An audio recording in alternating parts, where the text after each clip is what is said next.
Dan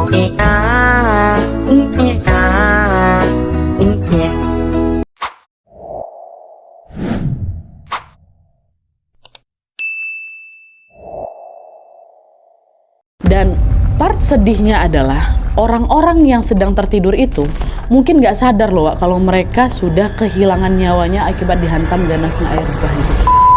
Hai, wassalamualaikum warahmatullahi wabarakatuh. Terima kasih sudah klik video ini.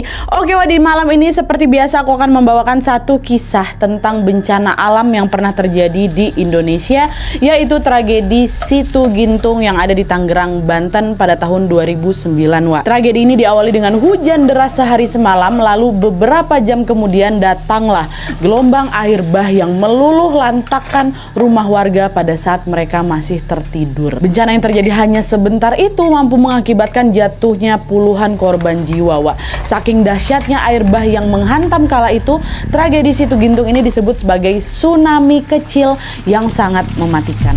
Nah, penasaran gimana kisah selengkapnya? Jadi tanpa berlama-lama kita langsung masuk aja ke ceritanya ya. Check it out.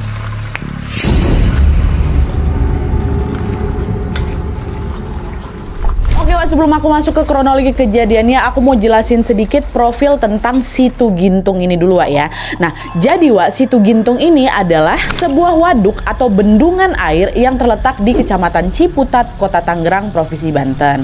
Nah, Situ Gintung ini merupakan bagian dari Sungai Cisadane. Cisadane apa Cisadane sebutnya? Cisadane lah mungkin ya, maaf kalau salah. Yang mengalirkan air dari lereng Gunung Pangrango dan juga Gunung Salak Wak. Nah, menurut catatan sejarah, Situ Gintung ini pertama kali dibangun pada tahun 1932 sampai tahun 1933 atau di masa penjajahan Belanda.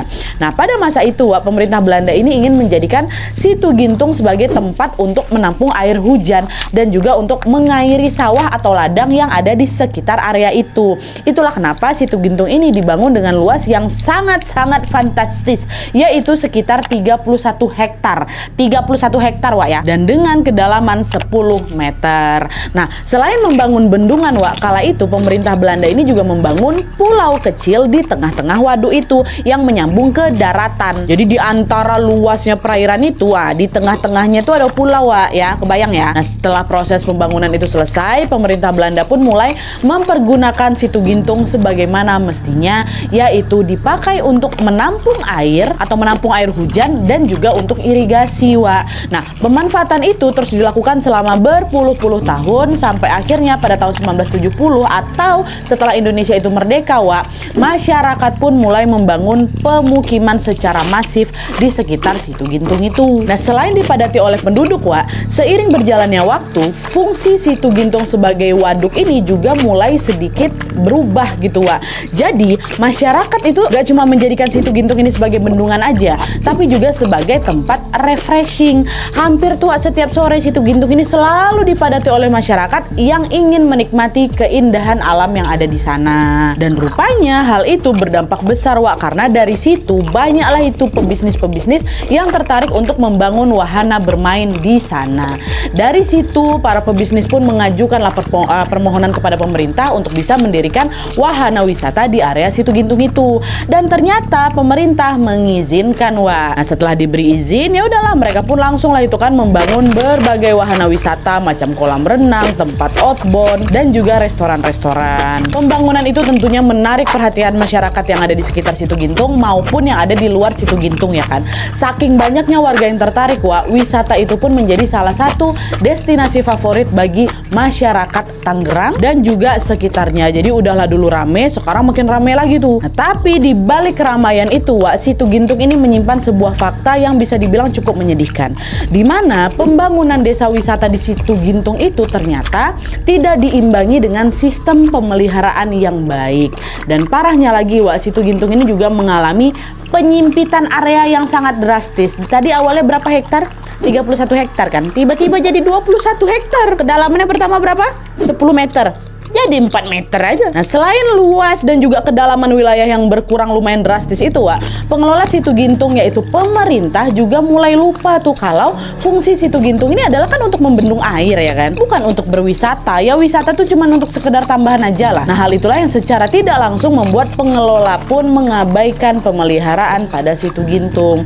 Dan karena tidak dipelihara dengan baik, ya semakin lama Situ Gintung pun mengalami berbagai kerusakan tuh, macam besinya udah mulai lapuk, pintu airnya juga udah mulai rusak, salurannya terhambat, bahkan ada juga air yang ditampung di dalam waduk tuh udah mulai merembes tuh di sisi-sisi tanggul. Nah, meskipun sudah ada tanda-tanda kerusakan, Wak, mungkin pada saat itu belum ada pihak yang sadar tuh.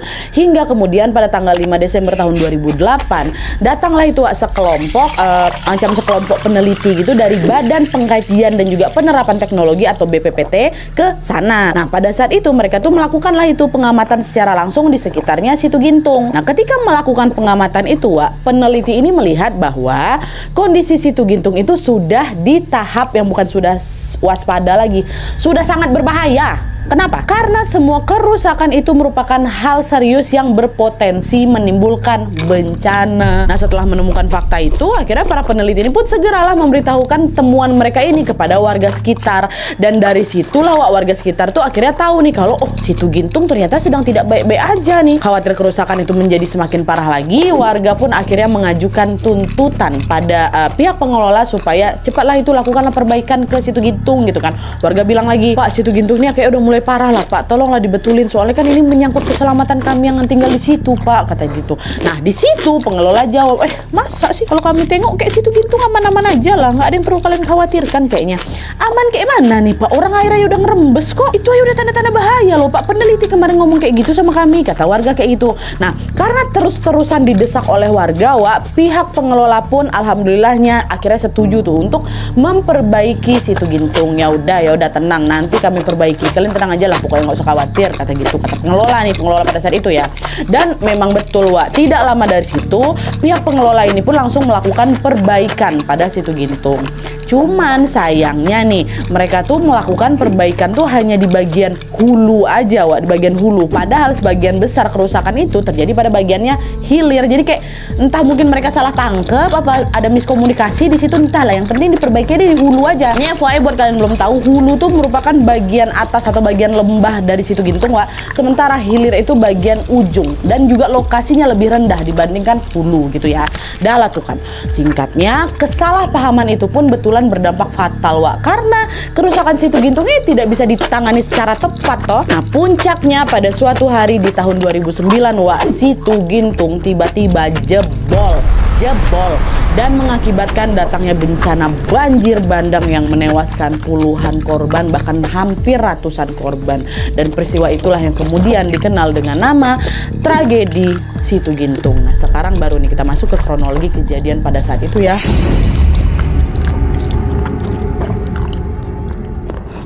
Nah, jadi ceritanya, Wak, pada tanggal 26 Maret 2009, area Situ Gintung itu lagi hujan deras selama sehari semalam tuh. Nah, hawa yang dingin dan juga lembab kala itu membuat warga sekitar memilih untuk tidak keluar dan berdiam di rumah masing-masing, warga sekitar Situ Gintung tuh ya. Tapi menjelang tengah malam, ada, Wak, salah satu warga namanya Aji. Dia bosan itu ada di rumah, gara-gara seharian tuh pokoknya dia di rumah aja gitu. Aji mikir, daripada aku gabut kayak gini di rumah, mending aku mancing aja, katanya. Akhirnya si Aji ini pun segera langsung mengambil alat pancingnya dan pergilah itu. Kemana dia mau mancing? Ke Situ Gintung. Meskipun pada saat itu cuaca masih gerimis, Wak. Nah, sesampainya di Situ Gintung, Wak, Aji udah mulai ngerasa ada yang aneh tuh di situ. Entah kenapa hawa di sekitar Situ Gintung itu panas dan sangat berbeda dari biasanya. Padahal tadi tengah malam lagi hujan pula kan. Hawa kan harusnya dingin. Ini nggak, Wak, panas. Kok hawanya agak aneh ya? Biasa nggak kayak gini lah. Mau nggak hujan pun pasti di sini agak sejuk juga. Kenapa tiba-tiba panas? Ada yang salah di sini, kata si Aji kayak gitu. Nah, meski merasa janggal di pertama itu, waktu itu Aji tetap berpikir nggak berpikir macam-macam lah. Dia baliklah itu mau mancing kan dia ke sana. Nah, terus sekitar jam 2 dini hari, Aji udah mulai bosan tuh mancing.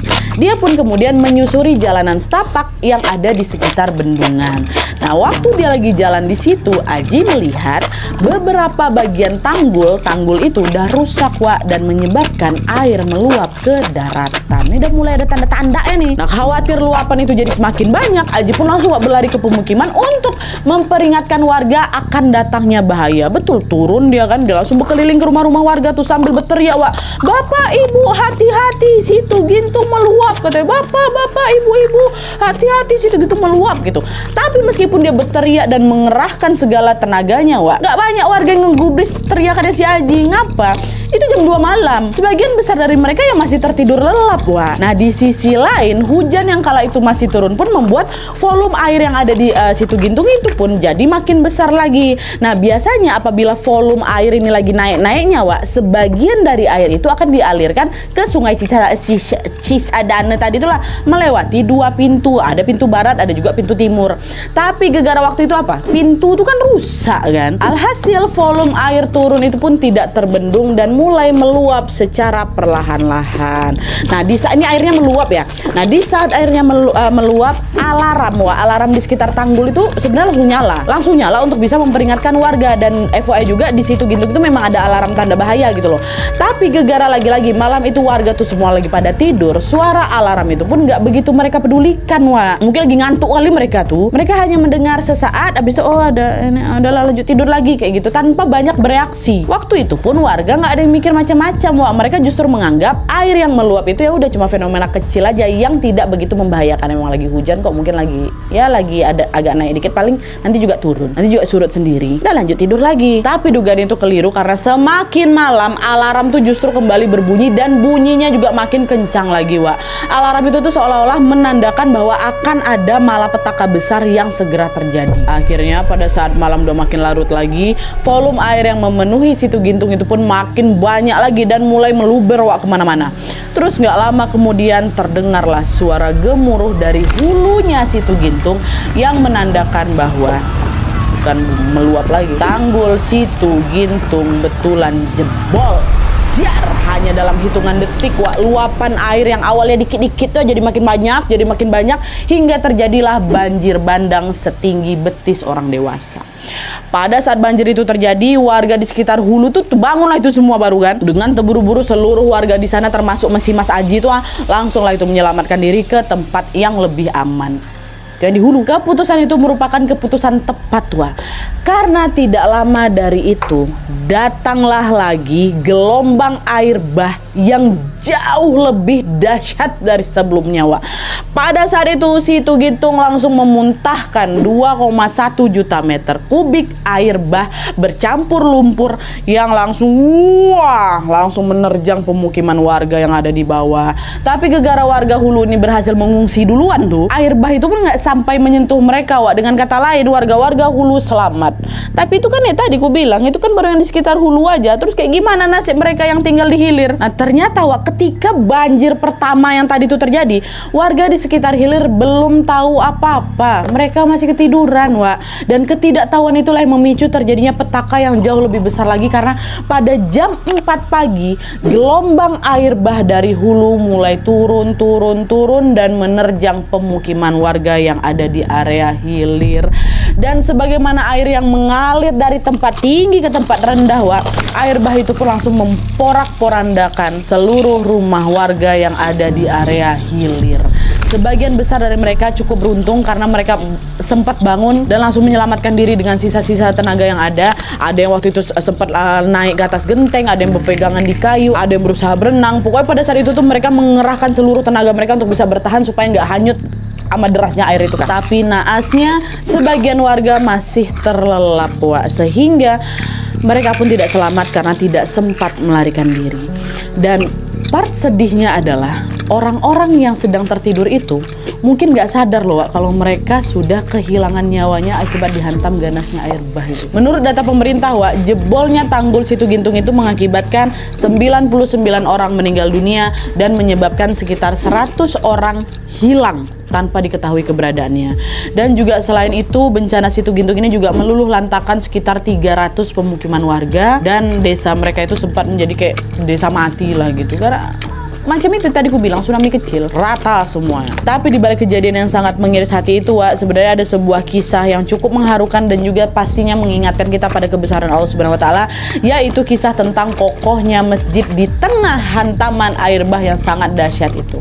Jadi ceritanya nih, sesaat sebelum sholat subuh, Wak, warga sekitar Situ Gintung yang sudah dihantam banjir setinggi betis yang pertama kali itu tidak menyurutkan semangat mereka untuk tetap berangkat sholat berjamaah di masjid. Nah, masjid ini namanya Masjid Jabalur Rahmah ya. Ketika waktu subuh, muazin pun langsung mengumandangkan azan untuk memanggil jemaah supaya mendirikan sholat. Dan ketika azan subuh sampai di kalimat hayyalah sholat, ya kan, di situ air bah kembali datang, itu yang kedua kali, dan langsung menerjang semua yang ada di sana. Tapi masya Allahnya, Wak, dengan kuasa Allah Subhanahu wa taala, Masjid Jabal Rahmah itu tetap berdiri kokoh dan hanya mengalami kerusakan-kerusakan kecil di bagian itu pun bagian pagar. Dan selain itu apa? Semua jemaah yang ada di dalam masjid itu selamat, nggak ada yang kena air sama sekali. Padahal semua bangunan yang ada kanan, kiri, depan, belakang itu udah rusak parah, udah rata sama tanah bahkan. Masjid kokoh, Wak, masya Allah. Akhirnya udah nih, singkat cerita, setelah bencana itu terjadi, Wak, warga Situ Gintung yang selamat ini pun bahu-membahu melakukan evakuasi korban bersama juga dengan tim SAR. Mereka melakukan upaya terbaik untuk bisa menyelamatkan korban yang masih hidup dan juga memakamkan korban yang sudah meninggal dunia secara layak. Lalu beberapa hari kemudian, para sukarelawan dari seluruh wilayah Indonesia pun mulai itu, Wak, berdatangan juga untuk bisa mengulurkan bantuan mereka. Datang nih kan mereka semua. Mereka mengirimkan stok makanan, pakaian, obat-obatan, bahkan terjun langsung ke lapangan untuk membantu proses evakuasi. Dan setelah keadaan mulai kondusif, pemerintah pun segera langsung melakukan penelitian nih untuk mengetahui penyebab jebolnya tanggul Situ Gintung ini. Pada saat itu ada silang pendapat antara pemerintah dan juga ilmuwan yang pernah meneliti kondisi Situ Gintung. Nah, perbedaan itu sempat macamnya memicu ketegangan gitulah di antara keduanya, serta juga sempat menimbulkan kontroversi di kalangan masyarakat. Nah, di sini aku sedikit mau membahas perbedaan pendapat mereka ini apa-apa aja ya. Nah, jadi, Wak, setelah bencana mengerikan itu terjadi, beberapa pihak ini pun mulai mencari tahu lah kan apa penyebab jebolnya tanggul Situ Gintung itu. Nah, pada saat itu, Wak, pemerintah yang diwakili oleh Bapak Joko Kirmanto selaku Menteri Pekerjaan Umum kala itu berkata, ini nih kayaknya yang bikin tanggulnya jebol tuh ya gegara kemarin hujan deras seharian, itulah kata Pak Joko. Nah, selain itu, Pak Joko ini juga bilang derasnya air hujan ini membuat tanah di sekitar Situ Gintung itu mengalami erosi dan tidak mampu menahan volume air. Itulah kenapa airnya meluap ke daratan, habis itu jebol. Nah, dengan adanya pernyataan dari Pak Joko ini, secara tidak langsung pemerintah menganggap tragedi Situ Gintung ini adalah murni karena faktor alam, ya kan? Tapi pernyataan Pak Joko ini, Wak, langsung dibantah sama peneliti Badan Pengkajian dan Pengembangan Teknologi atau BPPT tadi, yaitu almarhum Pak Sutopo Purwo Nugroho. Nah, Pak Sutopo ini bilang kalau penyebab utama jebolnya tanggul ini bukan gegara hujan, tapi gegara bangunan Situ Gintung itu kan udah tua, tapi nggak pernah diperbaiki dengan tepat. Dan hal itu diperparah lagi dengan adanya fakta bahwa Situ Gintung itu malah lebih difungsikan sebagai tempat wisata daripada tempat pembendungan air. Secara tidak langsung, pernyataan itu mengindikasikan bahwa jebolnya tanggul Situ Gintung bukan karena faktor alam, melainkan disebabkan karena faktor human error atau kesalahan manusianya. Nah, silang pendapat antara dua orang tadi, Wak, rupanya menimbulkan sedikit kontroversi itu di masyarakat. Sebagian dari masyarakat setuju dengan pendapatnya Pak Sutopo, sementara sebagian lagi setuju dengan pendapatnya Pak Joko. Dan hal itu berlangsung kurang lebih selama 1 tahun, sampai akhirnya di tahun 2010 BPPT pun mengeluarkan sebuah jurnal penelitian terkait bencana Situ Gintung ini. Mereka ngeluarin jurnal tuh. Nah, di penelitian itu BPPT menulis kalau curah hujan yang terjadi di malam kejadian atau malam sebelum tanggul itu jebol berkisar sekitar 113,2 mm per hari. Dan angka itu tergolong normal dan bukan termasuk hujan ekstrim kok. Dan nggak cuma itu aja, Wak, BPPT ini juga menulis bahwa pemerintah Belanda yang notabene-nya adalah pihak yang membangun Situ Gintung pertama kali tidak mendesain bangunan itu dengan umur ratusan tahun. Artinya apa? Situ Gintung ini seharusnya dibangun kembali secara berkala. Supaya apa? Supaya tetap kokoh. Nah, selain faktor usia bangunan, Wak, jebolnya Situ Gintung itu juga terjadi karena berubahnya fungsi lahan. Dari awalnya itu adalah area pertanian, berubah jadi area pemukiman. Nah, perubahan itu merupakan kesalahan besar yang seharusnya tidak dilakukan oleh pengelola. Kenapa? Karena alih fungsi lahan itu membuat resapan air menjadi berkurang. Apalagi Situ Gintung ini kan memang tidak didesain untuk pemukiman kan, ataupun apalagi tempat rekreasi. Kalaupun Situ Gintung ini mau dialih fungsikan, seharusnya pihak berwenang melakukan pengkajian dulu nih supaya tidak merugikan masyarakat. Nah, setelah adanya penelitian itu, pemerintah pun akhirnya mulai lawak membangun dan juga memperbaiki kembali tanggul Situ Gintung yang sudah rusak parah kali itulah. Pemerintah juga diketahui mengganti nama Situ Gintung menjadi Bendungan Gintung. Entah kenapa alasan mereka mengubah nama itu, tapi yang kami baca di internet, wah, di artikel, pengubahan itu tuh dilakukan supaya Bendungan Gintung itu kembali bisa digunakan sebagaimana dengan fungsinya. Gitu. Dan sedikit informasi aja, Wak, pada saat ini Situ Gintung atau Bendungan Gintung itu sudah kembali digunakan, tapi bukan untuk irigasi, melainkan untuk pelestarian berbagai spesies ikan. Dan meskipun begitu, tempat wisata di Situ Gintung tetap dibuka, tapi memang dialihkan ke pulau kecil yang ada di tengah-tengah bendungan, Wak. Jadi bukan di perairannya langsung gitu ya. Dan kabar baiknya setelah kejadian mengerikan itu, Wak, pemerintah Indonesia selaku pengelola Situ Gintung akhirnya mau belajar dari kesalahan mereka dan juga melakukan perbaikan bangunan secara berkala. Supaya apa? Supaya bencana mengerikan yang dulu pernah terjadi ini tidak akan terulang lagi ke depannya, dan semoga Bendungan Gintung ini aman-aman terus aja ya. Amin ya robbal alamin. Oke, Wak, jadi itu tadi kisah tentang bencana jebolnya tanggul Situ Gintung. Betul-betul peristiwa yang mengerikan, menyedihkan, sekaligus juga mengharukan. Karena seharusnya hal semacam itu bisa dicegah sebelum terjadi, ya kan. Tapi apa yang mau dikata, Wak, yang berlalu biarlah berlalu. Yang penting sekarang semua pihak mau bekerja sama untuk bisa menjaga kelestarian alam di sana supaya tidak merugikan manusia lagi. Dari kisah ini kita seolah diingatkan bahwa sekecil apapun perilaku kita pada alam akan kembali dengan posisi yang sama, Wak. Kalau kita bisa menjaga alam dengan baik, maka kita pun juga akan mendapatkan manfaatnya. Dan sebaliknya, apabila kita tidak bisa menjaga dengan baik lingkungan kita, maka kita jugalah yang akan merugi di kemudian hari. Mulai sekarang yuk bisa yuk kita jaga alam dan lingkungan kita baik-baik, Wak, ya. Dimulai dari hal paling kecil aja lah, macam buang sampah pada tempatnya. Itu aja lah dulu. Kalau ada panggilan dari Pak RT untuk kerja bakti di komplek, ikut, Wak, ya, bisa ya. Dan juga tentunya sebelum aku menutup video ini, mari kita doakan sama-sama semoga para korban yang meninggal dunia dari peristiwa ini diterima di sisi Tuhan Yang Maha Esa, dan juga untuk semua keluarga yang ditinggalkan diberikan ketabahan, dan juga semoga kita semua bisa mengambil hikmah dari kejadian ini. Amin ya robbal alamin. Oke, Wak, jadi sekian dulu videonya. Terima kasih banyak yang sudah menonton. Kalau kalian suka video ini, klik like-nya, jangan lupa komen di bawah untuk ide dan saran-saran untuk video selanjutnya. Jangan lupa nyalain notifikasinya supaya kalian tahu kalau upload video baru. And as always, jangan lupa untuk klik tombol subscribe supaya kalian sama-sama tahu informasi menarik dan menegangkan dari channel aku. Maaf. See you next video, Wak. Bye.